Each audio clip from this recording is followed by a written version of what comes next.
All right, what is up, everyone? Welcome to another episode of Damian Gerry Realty Group. Today is going to be quite interesting because, well, we're going to be going over some of the good and bad of virtual reality home tours and really how to leverage VR for selling properties nowadays because, well, especially in this year, 2024, well, now we have the whole thing of the Apple Vision Pro. So, which I think it would be really cool. I think overall with having the Apple Vision Pro, it's a really cool immersive experience. But this video literally is going to cover every bit of that. So let's go into this. By the way, if you haven't already, go ahead, subscribe, hit the like button, and leave a comment if you feel like there's something that I did not get to cover today. Then let's go ahead and hear it and take it from there. Also, if you are in California, Southern California, and you are trying to sell, you're trying to buy, you're trying to invest, give me a ring. You can reach me at 951-397-2050 and give me a call. Let's go over your goals. Let's see what you're trying to do and see if it would even make sense for us to work together. Take it on from there. The big thing here, the big question is it going to be a good thing for virtual reality home tours to be that virtual? Some ways, yes, some ways, no. Okay. So I've had a lot of these deals go on to where, my clients are out of town. We have to figure everything out because, they're on a time crunch. They want to get moved in at a certain specific time, and we have to get this done. And the whole thing is that if you ever feel, this is just going way off topic, if you ever feel as though, you're getting crunched for time, other than if it's like your own personal goal, this is aside from that. But let's say, for example, that you're trying to get into a house within the 60 or 90-day period with your lender. Okay, let's just say that that's a thing.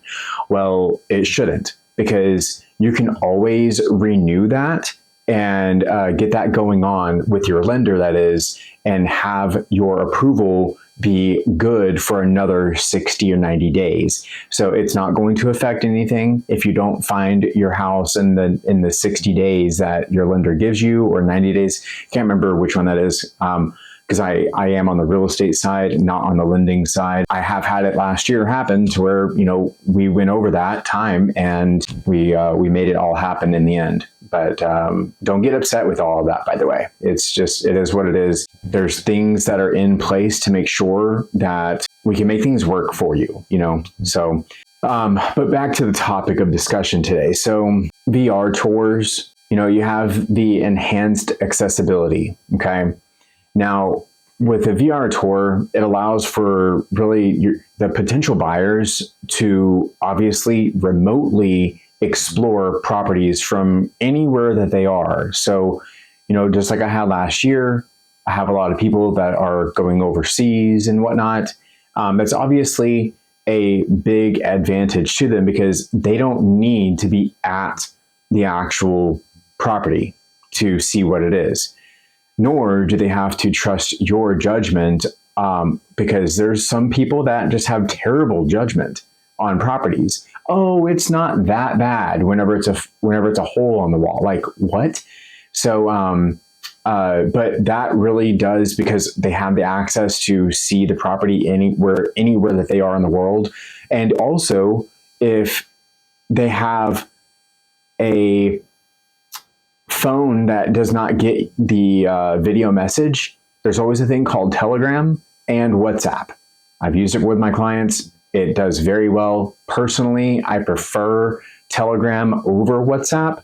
That's just me, but they both essentially do the same thing. But this whole thing of having enhanced accessibility really reduces the need for physical visits. And that makes it a lot easier for really international buyers to be able to see the house in a reasonable amount of time, or really those that are unable to visit in person to view the property. So if you've got somebody that's really just crazy busy all the time, and maybe they're doctors, maybe they're, I don't know, like pharmaceutical sales reps that are flying all the time. Like those types of people there are, or even attorneys, like they fly all the time. It really helps them out. Okay. So enhanced accessibility is one good thing. The second good thing is going to be immersive experience. Okay. This is the second good. Now, with virtual reality or VR, it does offer a very highly immersive experience. Okay. This really allows the user to feel as though they're physically present within the property. Okay. And this alone will really help the buyers better envision themselves living in the space and really being able to make more informed decisions for themselves. For example, how they're going to specifically live and utilize the spaces. Because nowadays, we have the Apple Vision Pro, okay? This thing, you literally put the ski goggles on and do this whole thing and all that. Literally, you can be on the plane, view the property from the plane, and literally be inside of the house virtually. That's pretty badass, right? So that's another really cool thing that you can do with it. Number 3 is going to be time and cost savings. Okay, this is, I would say it's a pretty big one, because conducting virtual tours can save both time and money for both buyers and sellers by reducing the need for physical travel and associated expenses. It streamlines the property viewing process, really allowing the buyers to quickly narrow down their options. Okay. So once again, it really just, bottom line, saves the time for commuting purposes, which is really huge. But you do also have those people that want to be in the house to really understand its chi, understand its energy. And that's super fair. I would say that I'm one of those people that I want to be in it to really feel what I'm working with and go from there. Call me crazy, but hey, it is what it is. Now, number 4 would be customization and personalization. Okay. So virtual reality or VR, that technology, it can be used to create a customized and personalized experience for potential buyers. Okay. So features like interactive floor plans, 3D models, virtual staging, literally all of that can be tailored to meet the specific preferences and needs of individual buyers. And it's really cool because I've seen the virtual staging, and it uses visual augmentation to be able to utilize what's going on, like what furniture is going to look good in the rooms, which looks really awesome, especially helps out families being able to figure out what pieces of furniture are going to look good here versus in the corner and blah, blah, blah. Like that's some really big, heavy hitting things that we want.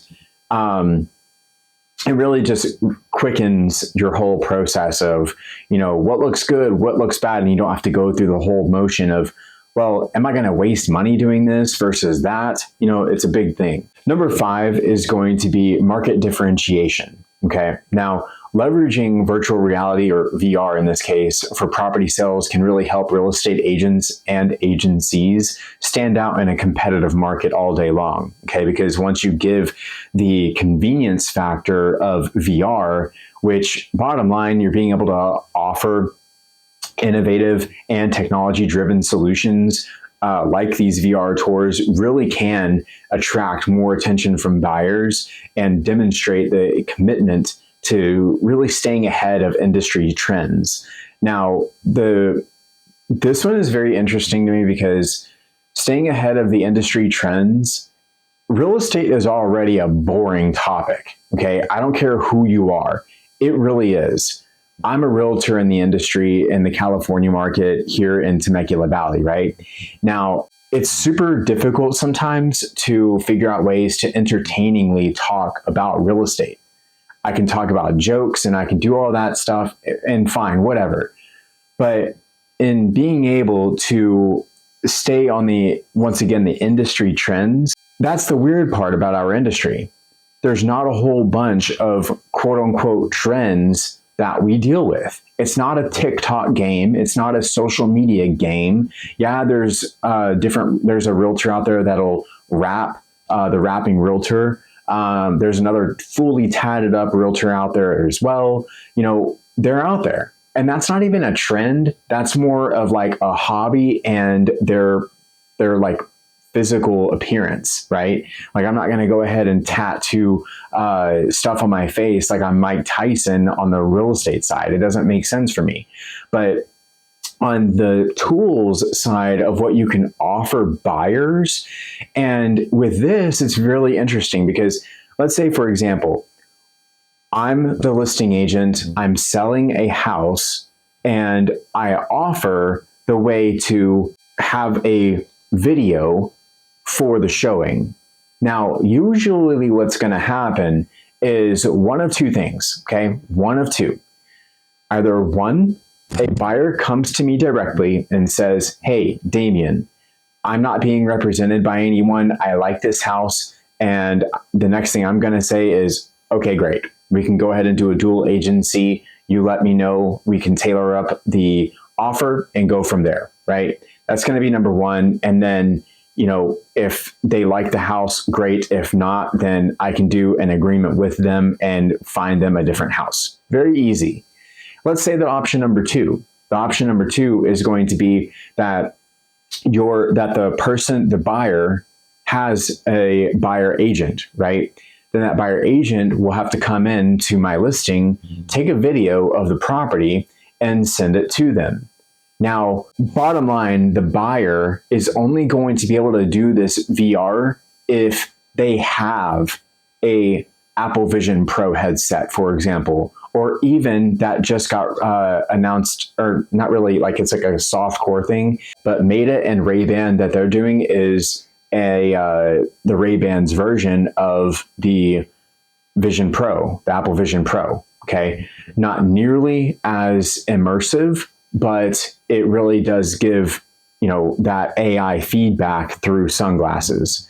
So the bottom line here is that unless you have a VR system, then you can't really utilize the VR side of things. But the good thing is that if you take a good enough video for your buyer clients and have them see it on their phone, nowadays, whether or not they have the Apple Vision Pro, that's here nor there, really, right? But the big thing is that you can use your phone here and you can look at the video. Hopefully your buyer agent has taken a good enough video for you to really see it, right? And then especially, if you have a casting technology to where you cast the video from your phone to your TV, now you can even see it way better. And a lot of people, I think it actually comes standard on most TVs nowadays. So, because we are in March of 2024, so that's that. So moving on. So that was the 5 good about having virtual reality in home tours, right? Now, here's the 5 potential drawbacks or really bad reasons associated with the rise of virtual reality home tours. Now, for number 1, and this is kind of what I was alluding to before, is technical limitations as well as accessibility. Now, while virtual reality technology has definitely advanced significantly, not all potential buyers may even have the access to really have compatible devices or even reliable internet connections that will be necessary to experience virtual tours. Okay, now this really could potentially exclude certain demographics from fully engaging with property listings, which is what I'm saying before, is that, unless you have the capabilities to do and to really immerse yourself, for example, once again, the Apple Vision Pro, unless you have that ability, then you're going to have to use your phone and then cast from your phone to a TV. Now, the second one is going to be loss of personal touch. Now, this is very interesting because some buyers really may prefer personalized attention and guidance provided by traditional in-person property viewings, okay? Now, you're going to run through a lot of these people because a lot of people really do want to actually be there. The only reason why, in my experience thus far, that someone would want a virtual experience is if they literally cannot be there, okay? Or once again, if they travel a lot, if they live overseas, maybe they're here half of the year and maybe they're overseas the other half of the year. That is very common, especially here in California. It's super common.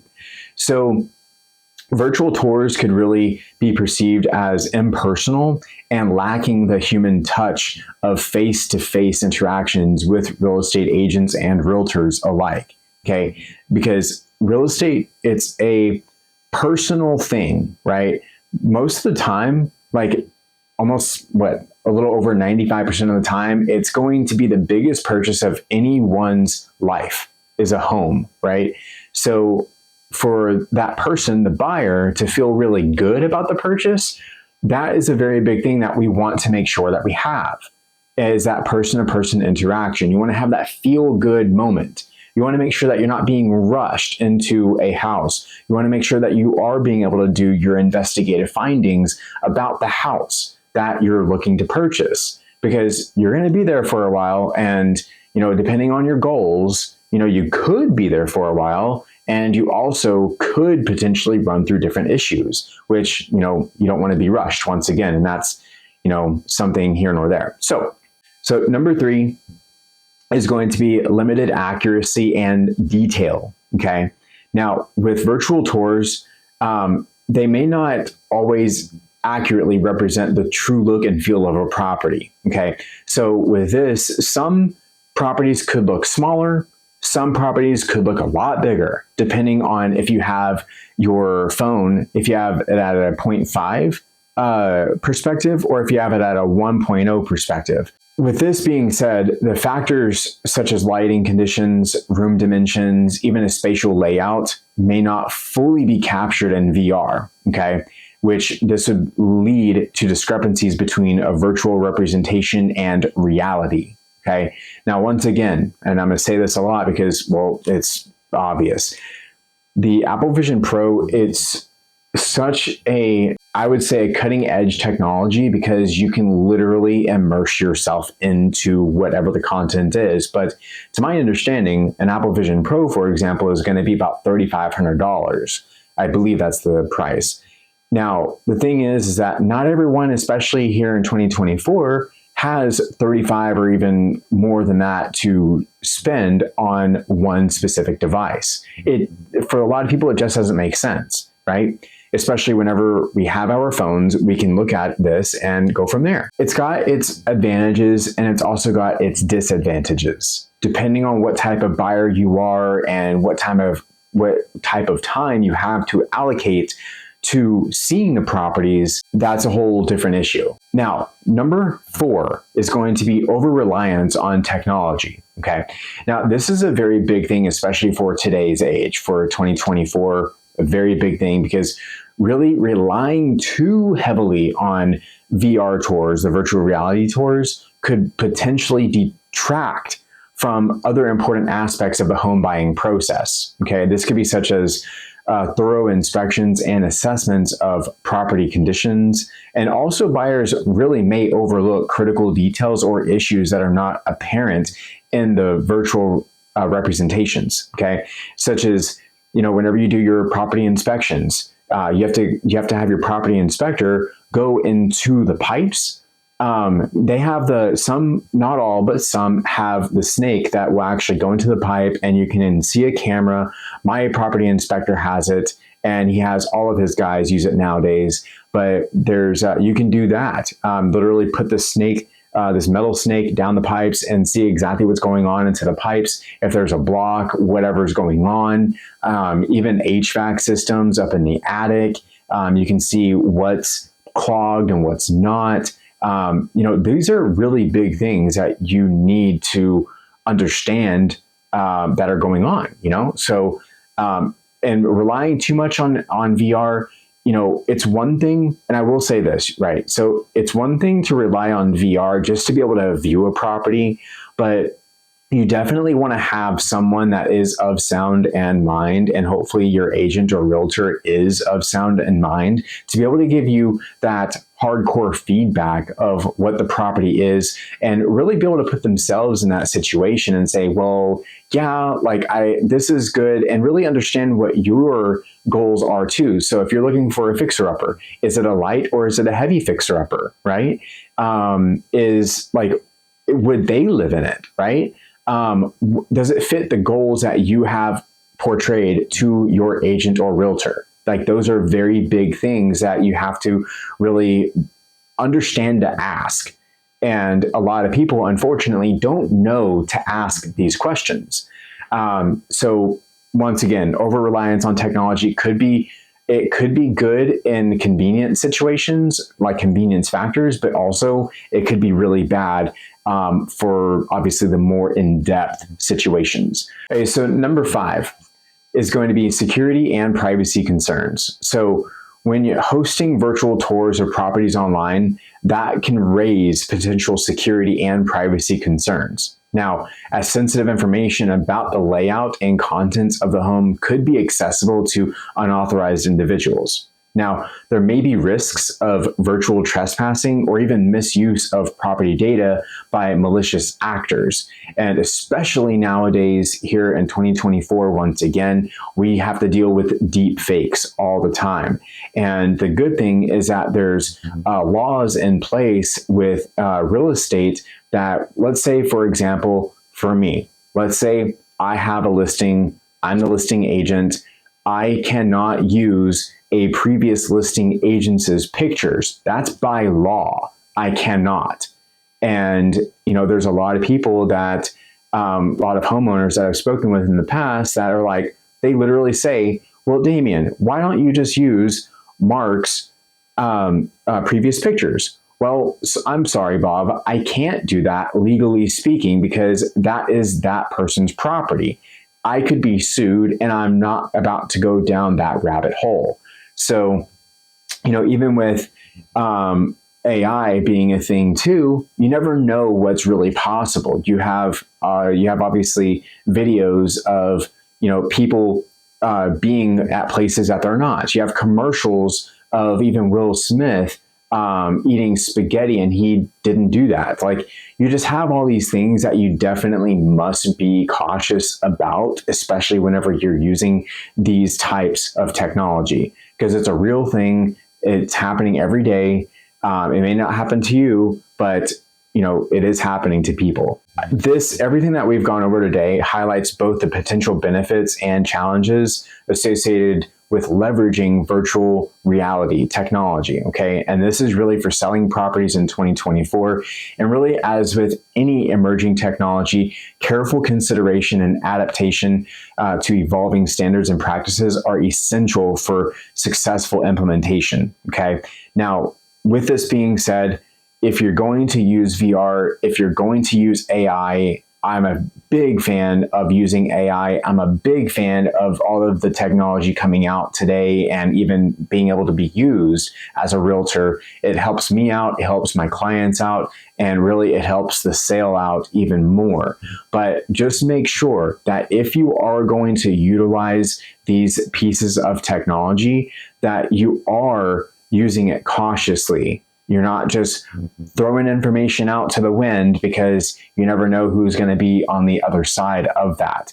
Now, if this video has helped you out today, please, I would appreciate it if you will give it a thumbs up. Make sure you hit the subscribe button so you don't miss out on any further episodes. And then there's one more thing here. I'm sorry for not putting out past videos for the past few months now, because, well, I've been working on my website. That's been a very big deal of mine. And for all of those of you that have not seen it yet, down below in the description, you'll see the website there. Go take a look at it, see if it's something that you like. My contact information will be there as well. And so if you are one that's needing help with selling a house, buying a house, or even finding an investment property, or if you're one of the lucky few out there that have has a luxury listing, go ahead, give me a call. Let's go ahead and have a meet, and let's see what the goals are and see if I can be of service. Peace.